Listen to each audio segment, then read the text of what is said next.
Welcome back, everybody. In this episode of The Female Farrier, I'm going to be working on a retired roping horse.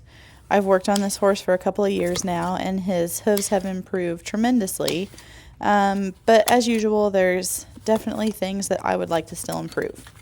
So one of the biggest things with this horse is that he's had long toes.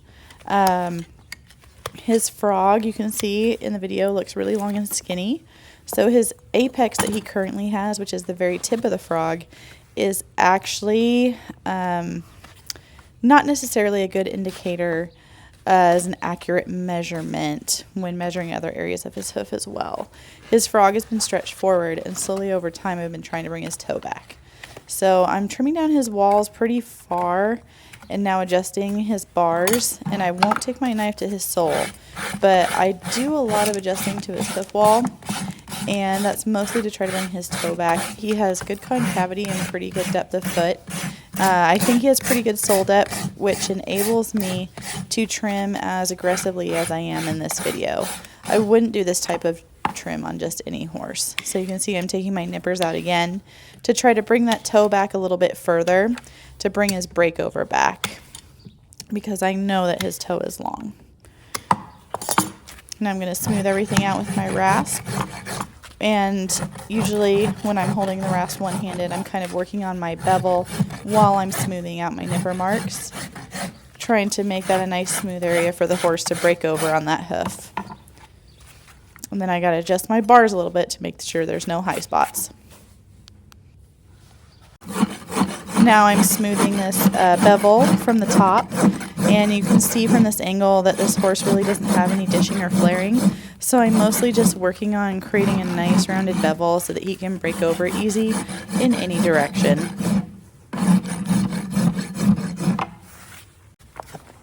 Now I'm working on the bottom of this horse's right front hoof, and it looks very similar to the horse's left front, and you can kind of see that the medial, which is the inside part of the hoof wall, is kind of straight. It has a straight flat spot kind of through where the quarter area of the hoof is.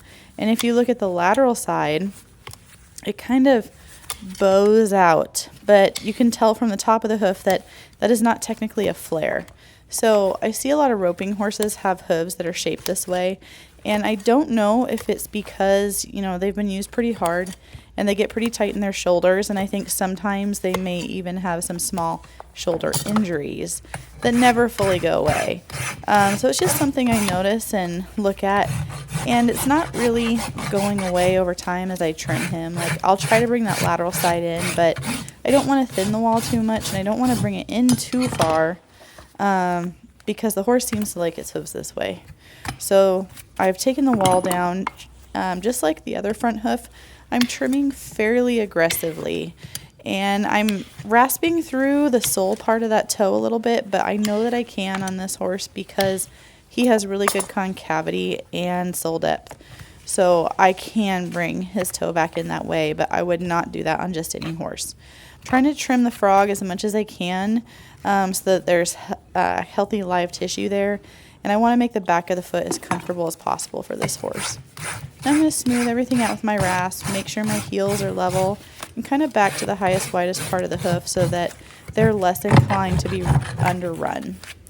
And I'm just smoothing everything out, trying to take that sharp edge off of that hoof wall before I finish this hoof from the top.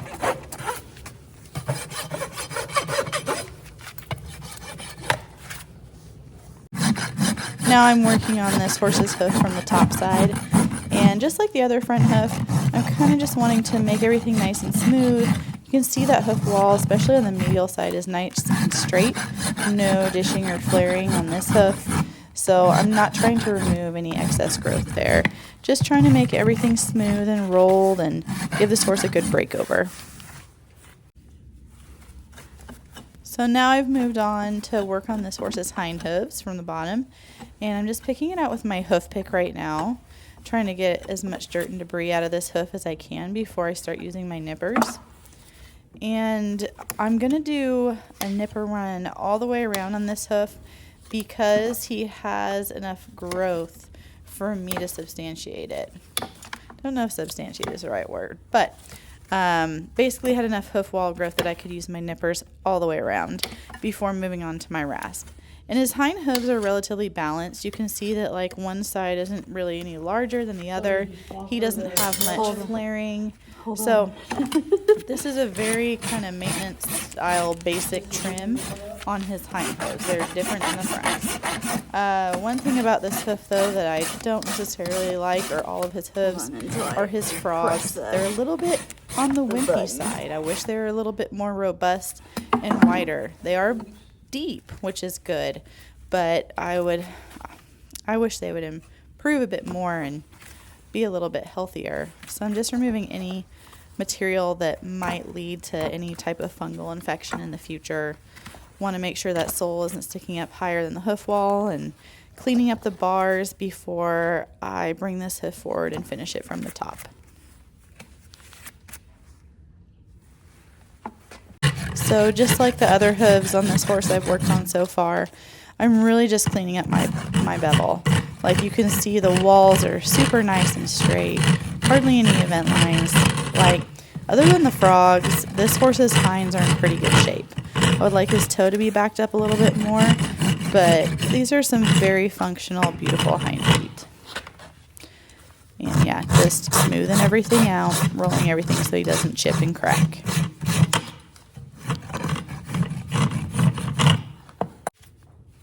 Now I'm working on the left hind of this horse's hoof, and I know one of the themes for him has been kind of small, underdeveloped, wimpy frogs.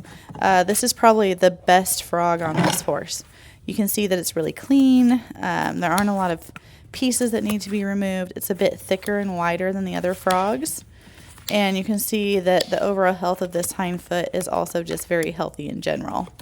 So just like the other hind, I am nipping off the excess material first.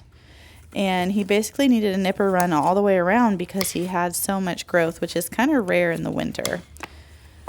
So now I'm going to get my rasp out, going to smooth down any of those nipper marks, going to bring balance to the hoof. Most quarter horses will grow high on the inside and flare on the outside, so I try to be mindful of that when I'm rasping and adjust the hoof wall accordingly to bring it back into balance if possible. So usually after rasping, I'll for sure address the frog, and that's really all that needs to be done to that frog because it's pretty healthy. I just want to open up the areas next to those grooves so that dirt and debris doesn't get trapped in there. Then I adjusted my bars, make sure there aren't any high spots. And like a lot of his hooves, I want to make sure that that toe comes back a little bit. So I'm beveling back, like I'm creating my bevel, but also rasping some length off that toe while I'm doing it. I want to make sure that heel's not too high on the inside and still smooth everything out, remove height while maintaining my bevel. So now I've got this last hoof forward on the stand, and like the other hind hoof, really nice straight walls, really clean, well put together hoof. So I'm just finishing my bevel from the top, and then this sweet boy is all done.